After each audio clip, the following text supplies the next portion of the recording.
Programme में दोबारा खुश आमदीद। ऐसा ये फरमाइए, कोई इम्कान है कि इमरान खान साहब अपनी जिद की चोटी से नीचे आएंगे और इन लोगों के साथ बैठ जाएंगे और ये लोग किसी न किसी तरीके से इमरान खान साहब को राम कर लेंगे कि वो इनके साथ बैठ के इस सिस्टम को चला सकें ताकि पाकिस्तान माशी तौर पर मजबूत हो जाए? तो सब एक तो इमरान खान कन्विंस्ड हैं कि ये लोग मैटर नहीं करते और सही या गलत इस बहस में पड़े बगैर। दूसरा आप ये देखें कि देखो कुछ ग्राउंड रियलिटीज होती हैं, हम उससे सरफ नज़र करें, हम उससे आंखें चुराएं, कुछ कर लें, लेकिन हकीकत ये है कि पिछले 2 साल में या पौने 2 साल के अंदर जो हमारी सियासत है वो इमरान खान वर्सेस एस्टेब्लिशमेंट है और इसने पूरे मुल्क को अपनी गिरफ्त में लिया हुआ है। मैं हमेशा ये कहता हूं कि जब तक ये फैसला नहीं हो जाता कि इनमें से कौन सा फरीक जीतेगा और कौन सा हारेगा, उस वक्त तक आप खातिर जमा रखें कि पाकिस्तान के अंदर कोई दूसरी चीज जो है वो लाइन में नहीं लगेगी या वो काउंट में नहीं होगी या उसके बारे में कोई न तजिया होगा, न सोची समझी जाएगी, न समझी जाएगी। ये सारी चीजें मैं जब हमेशा कहता था जी कि इररेलेवेंट है, तो कई दफा मुस्लिम नून के हमारे दोस्त जो थे वो मुझसे उलझ पड़ते थे, नाराज हो जाते थे, वो समझ नहीं पाते थे। मैं कभी ये नहीं कहता था कि वो अनपॉपुलर हो गए हैं या सियासत खत्म हो गए, मैंने कहा इररेलेवेंट हो गए हैं। सियासत के साथ के अंदर रेलेवेंस जो होती है वो ये होती है कि जो दो फरीक होते हैं, मतलब बेनजीर और नवाज शरीफ साहब की जब पॉलिटिक्स चल रही थी तो इमरान खान साहब जो थे वो वर्ल्ड कप भी जीत चुके थे, कौशल खाना अस्पताल भी बना चुके थे, लेकिन क्या अपनी जमात जब्त करवा रहे थे क्योंकि इररेलेवेंट थे। इसी तरह बड़ी बड़ी जमात इस्लामी जैसी बड़ी जमातें जो है उन इलेक्शन में इररेलेवेंट है।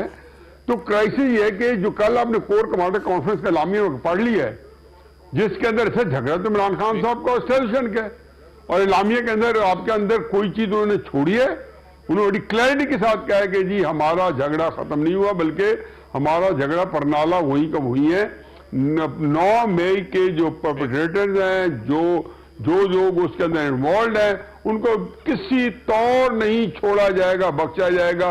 बुनियादी तौर पे इमरान खान के लिए मैसेज था और उन लोगों के लिए था जो बार बार कह रहे थे इलेक्शन हो गया, इमरान खान साहब बाहर आ रहे हैं। जो 9 मई का नैरेटिव है वो इमरान खान साहब का, मुझे यूं लगता है कि वो इससे पीछे हट रहे हैं। कल जब रिपोर्टर से उन्होंने बात की अडयाला जेल में तो उन्होंने कहा था कि मैं कोर कमांडर्स की मीटिंग का जो एलामिया है उससे इत्तफाक करता हूं। पार्टी बहरहाल उससे पीछे हट गई, उन्होंने कहा नहीं जी ये मिस कोट किया गया है, ऐसी बात नहीं है। तो अब वो चाहते हैं इमरान खान साहब या पाकिस्तान तहरीक इंसाफ के जिन लोगों ने जुर्म किया है सीसीटीवी फुटेज लेके उनके एविडेंस सामने रखे जाए और उनको सजा दे दी जाए और बेगुनाहों को छोड़ दिया जाए। तो ये अब अगर सजाएं हो जाती हैं और पार्टी पीछे हट जाती है तो फिर पार्टी कहां स्टैंड करेगी और क्या इसके बाद एस्टैब्लिशमेंट के साथ इनका राब्ता इस्तवार हो सकता है, वो राब्ता हो सकता है? तो साहब इमरान खान साहब जो हैं उनकी अभी आपने तो उनकी 12-13 साल की सियासत आपके नोटिस में आई है 2011 के बाद, लेकिन वो हमेशा से ही पिछले 28 साल में सियासत में जब आए हैं तो वो ब्लो हॉट ब्लो कोल्ड के हमेशा एक उनका एक वतीरा रहा है। वो सख्त लफ्ज कह देते हैं, फिर नरम कह देते हैं, फिर मैंने मीर जाफर मीर कासिम इनको कहा नहीं कहा। पहली बात तो यह है कि 9 मई के वाकयात की इमरान खान साहब 13 मई को उसकी ओनरशिप ले चुके हैं। उनकी 2 बातें हैं वो काफी हैं ये बात समझाने के लिए कि जब उन्होंने ये कहा कि गिरफ्तार मुझे आप करें और इसे जहाज हम वज़ीर आज़म हाउस के बैठ करें, और दूसरा ने कहा कि मुझे दोबारा गिरफ्तार करोगे तो ये दोबारा ऐसा ही होगा, उसके बाद कोई कसर नहीं रहेगा। अच्छा अब फिर ऐसा होगा, ठीक है जी। अब मसला ये है जी कि जो पार्टी है तो ऐसा मैं हैरान हूं कि जितने जय्यद 3 मेरे दानिश्वर दोस्त बैठे हैं और मैं तो खुद आप सारों से रहनुमाई लेता हूं, मुझे बताएं कि जब से इन्होंने ये सख्त बयानियां शुरू की है, एक तहरीक इंसाफ का पुरानी तहरीक इंसाफ बंदा पहले तो उसमें चले जाए ना, ये नई तहरीक इंसाफ को मैं बाद में निपटता हूं, एक बंदा बता दें जिसने इमरान खान साहब के बयानिए में हल्के फुल्के अंदाज में बिला वास्ता बिल वास्ता किसी तरीके से अपना हिस्सा डाला हो। सारों ने उससे हमेशा अपने आप को अलहदा रखा है, शाहबुल कुरैशी हो, असद उमर हो, अब मैं नाम ले मैं 20 को ले सकता हूं, 2-2.5 दर्जन जो चोटी के लीडर्स हैं उनको ले सकता हूं कि एक बंदा नहीं। मैं वर्कर्स की बात नहीं कर रहा हूं, मैं क्यादत की बात कर रहा हूं। उसके बाद जो ये क्यादत आई है ये क्या है, तो एस्टेब्लिशमेंट की आंखों की ठंडक है, ये तो उनकी आसूदगी है। जो कि आदत इतने आराम से बैठ के सोमवार मंगल की रात को पीपल्स पार्टी और नून लीग ने कोलिशन बनाई, सुबह सवेरे खबर आई कि जी शहबाज शरीफ वजीर आज़म बन रहे हैं और दोनों का आपस में लाग हो गया। 3 घंटे बाद तहरीक इंसाफ का बयान आ गया कि क्या नाम है उसको, उमर गौहर अयूब जो है वो हमारे वज़ीर आज़म के कैंडिडेट है, असलम इकबाल पंजाब असेंबली वज़ीर आला के कैंडिडेट हैं और अली अमीन गंडापुर जो है हमारे वज़ीर आला के हैं। तो मेरे नजदीक जो कुछ है ये स्क्रिप्टेड है। बाकी 1990-92 में तहरीक पीपल्स पार्टी जो है गुलाम इसहाक खान के खिलाफ इसे भयानक कर चुकी है। 93-97 के अंदर मुस्लिम लीग इससे ज्यादा लगारी के सदर लगारी के साहब के खिलाफ कर चुके, उनको तकरीरें नहीं करने दी गई। तो ये होता रहेगा कि वो क्या चक्की की मशक्कत भी और रस्म खुशुखान भी ये दोनों जारी रहेंगे, लेकिन कंप्लायंट है, कंप्लायंट है, कंप्लायंट है। नहीं सर, क्योंकि आप खुद विक्टिम है 9 मई के दायरे आपके साहबजादे इस वक्त जेल के अंदर हैं अकेले हैं। तो एक सवाल ये है कि क्या लोगों को रियलाइजेशन है कि हमने गलती की थी और इमरान खान साहब के बहकावे में आ गए थे और हमें ये नहीं करना चाहिए था? क्या वो अपने मौकफ से पीछे हटे हैं या वो आज भी इमरान खान साहब के साथ हैं? हसन न्याजी साहब के रेफरेंस से बात कर रहा हूं मैं। देखें जी, मैं आपको ये बताऊं, पहली बात तो मैं आपको ये बताऊं कि एक चीज जो है जिससे हम तरस गए हैं, इस पाकिस्तान के अंदर इंसाफ के लिए पाकिस्तानी कौम तरस गई है। इंसाफ का पैमाना ये नहीं है कि हसन न्याजी ने क्या किया या इमरान खान ने क्या किया या मैंने क्या किया। इसको परखने वाला मेरे मुखालिफ क्या कहते हैं, इंसाफ ये है। अब तो मैं इस बारे में दो राय नहीं है। इमरान खान साहब ने आज जो कहा कि 9 मई के अंदर जो लोग उसके सारे में इन्वॉल्व हैं उनको सजा मिलनी चाहिए, मैं तो पहले दिन से कहता हूं सजा मिलनी चाहिए, लेकिन इंसाफ तो करें। कानून और आईन पाकिस्तान में मौजूद है। अगर आपकी रियासत कानून आईन को से तजावज करती है तो मुझे बताए, फिर मुझसे कैसे कहेंगे कि मैं लाल बत्ती की बात करूं क्योंकि आपके साथ में डंडा है। इस मुल्क में यकीन जानो कि रियासत ये समझती है एस्टैब्लिशमेंट के आईन और कानून उनको इंसाफ नहीं दे सकता।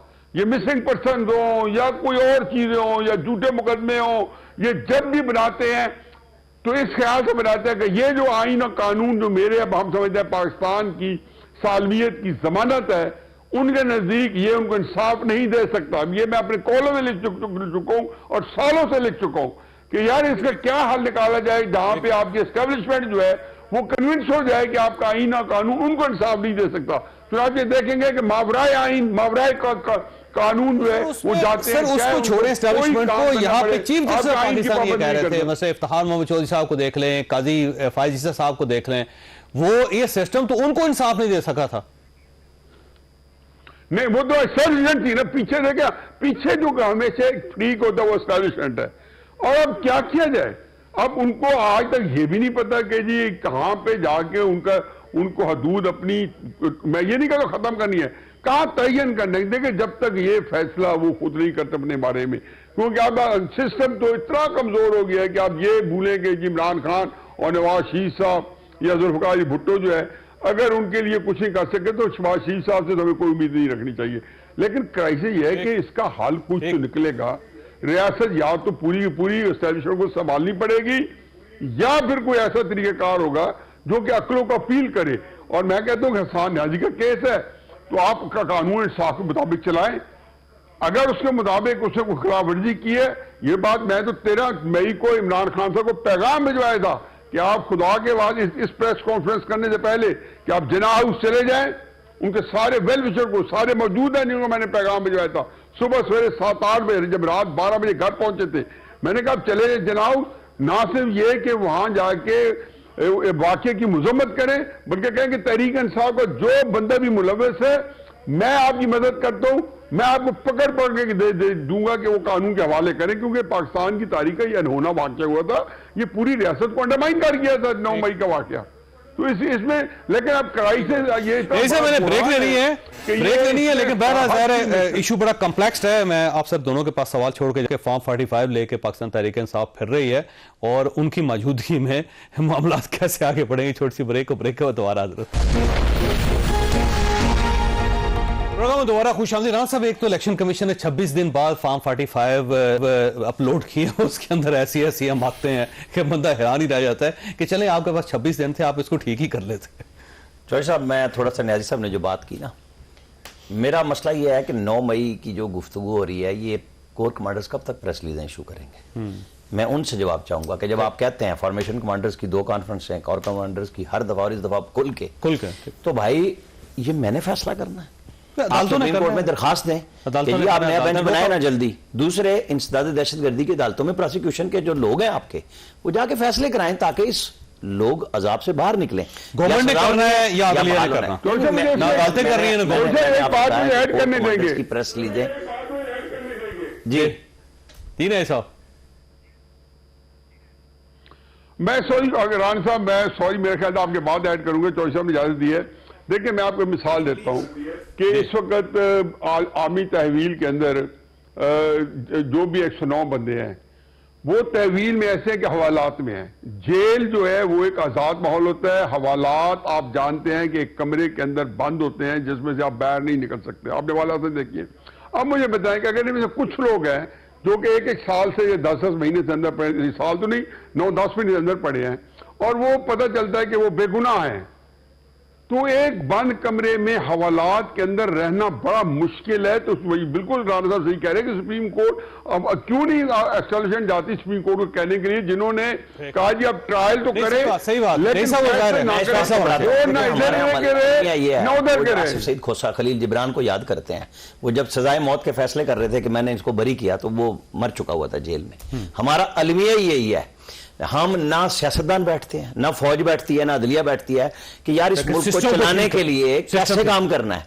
ये जो इतना बड़ा फॉर्म 45 की बात की तरफ मैं अब आता हूं कि भाई आप आईनी तरामीम, मैं कह रहा हूं केपी वालों को चाहिए शर्त लगाएं, हम आपको वोट देंगे IMF पे, आप सबसे पहले आईनी तरामीम करें, हम आपको वोट देंगे। पाकिस्तान तरीके के साथ बैठेगी इनके साथ, तो फिर हो सकेगा। मैं यही कह रहा हूं कि आपको मसला तो हल करना है ना। ये फॉर्म 45 हो या 47, जवाब क्या आ रहा है कि जी आपने घड़े हैं। अब साबित कौन करेगा अदालत में?